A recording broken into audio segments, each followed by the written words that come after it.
Hey everybody, so this video is all about my time being admitted at Duke University Hospital. We still didn't really know what was wrong, and the doctors in Charlotte were just kind of confused and decided that they needed a little more help. So I was nervous, but also excited to go to Duke. Duke a couple years ago was rated in the top 20 universities in the United States, and also one of the hematologists there is on the foundation for aplastic anemia and MDS.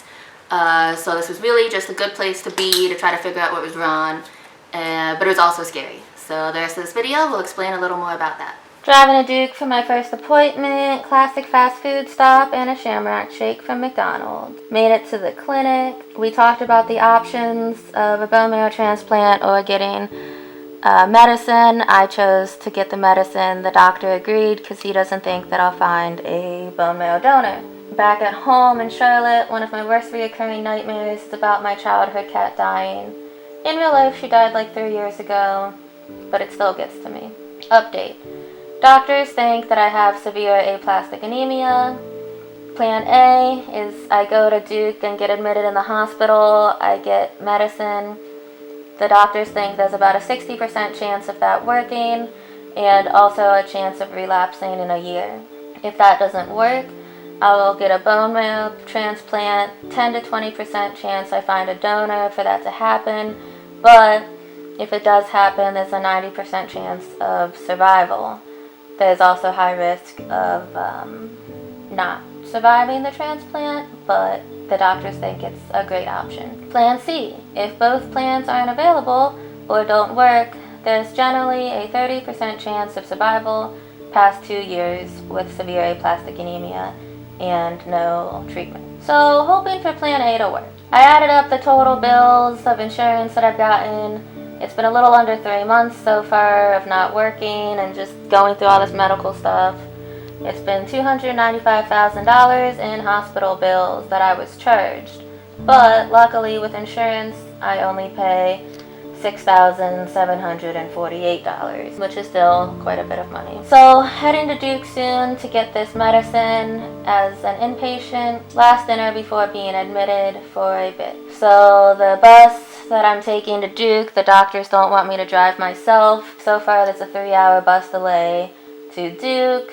That's really annoying. It is 5:30 in the morning. And this bus stop is very, very, very germy. There's only like 3 people here that look like they're not addicted to drugs. My appearance could go either way. I also look pretty germy. This is me at the bus stop. 4.5 hours waiting at this bus stop. I'm still here. The bus people say that it will come anytime now. 9:30 a.m. So 6 hours later, Greyhound's gonna make me wait and then tell me the bus is canceled. It's really upsetting. I live in Charlotte. I could have waited at home at least, but they kept saying that it would come. Peeps, I can't even. I'm so mad I can't be mad, you know? Whew. The whole sat at the Greyhound bus station for 6 hours, and then they canceled the bus. And I live here. I could have just went home. But every hour they were like, next hour, anytime it could come. And then at around 11 a.m., they said, never mind, it's not coming at all. Because first the bus driver didn't show up. And then another one showed up late. And then it broke down. So I took an Uber to another bus stop to try to take Megabus instead. We'll see how that goes. But very, very good is that the hospital's fine with me coming late. They said they don't want to start the medicine until tomorrow morning anyways, so it's fine if I'm late. Thanks. So 11 hours later, I made it to Duke University Hospital and I took the Megabus. First thing the nurses let me do was shower because I sat in dirty bus stops all day. But first night they made me do what this image looks like. They stuck a line straight into my heart. It was really, really scary, a little traumatic. I don't like needles, I don't like veins, but it's always the worst the first time. They let me play Ed Sheeran radio, and they let me keep my Snoopy stuffed animal. The doctors here want to do a third bone marrow biopsy, so that's coming up. The doctors here don't think I have severe aplastic anemia. They're not sure what I have anymore. Third biopsy completed. The doctors are really, really nice here. They bought me a latte after for going through all of it, and a nurse was there to hold my hand. Day 93 of not knowing what I have. I guess it's confusing. Lots and lots and lots of doctors. But it's Valentine's Day at Duke University Hospital, so here's a nice little grumpy cat card. The cancer floor had a Valentine's Day gathering. Started the medicine today. It's biotherapy, which is like chemotherapy. The doctor said there's a reason we made you come this whole way to Duke. This medicine is really tough on the body. I have fever, chills, nausea, full body rashes, swelling and itching. It didn't go away all night with Benadryl, steroids, and creams. They gave me so many drugs to try to make it go away, and it just wouldn't stop.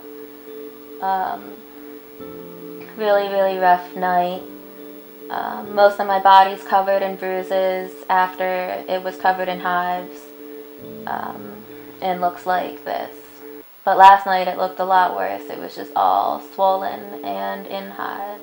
So huge, huge, huge thank you to Rachel. She drove 7 hours to come visit me in the hospital. And she saw that horrible reactions happen. So thanks for putting up with some of the scarier reactions. You handled it like a champ. Your calmness kept me calm. Doctors are still confused, pulling in more doctors. Medicine's still beating me up, but I'm managed. Day 96 of unknown illness. Hey everyone. So I've been at Duke University Hospital for about 7 days now. I about hit the mark where I'm tired of being at the hospital, sitting in my room by myself. But luckily, got some good news today.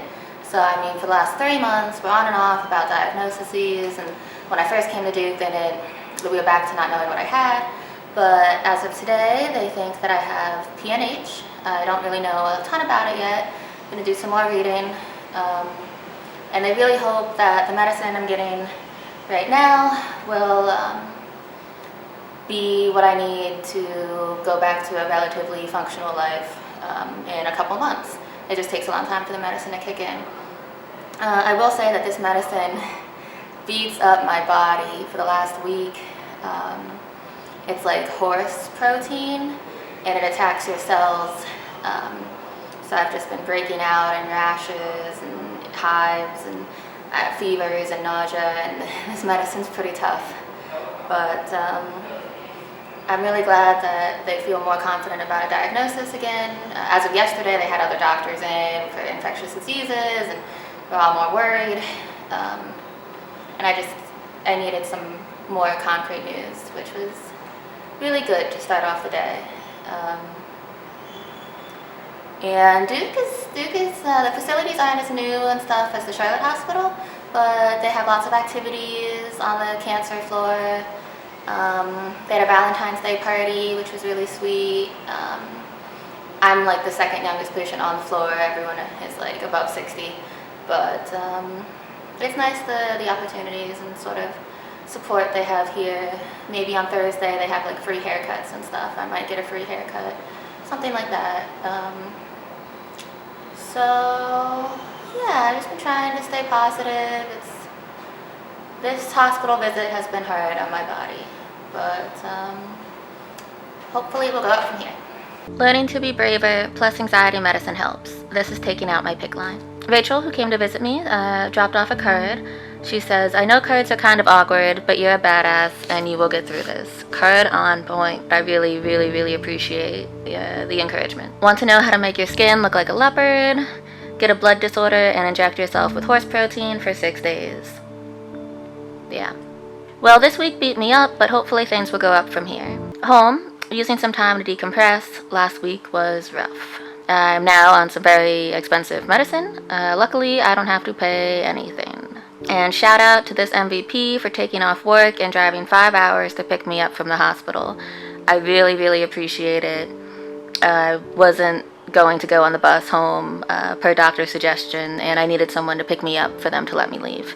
So 100% thank you to Abel.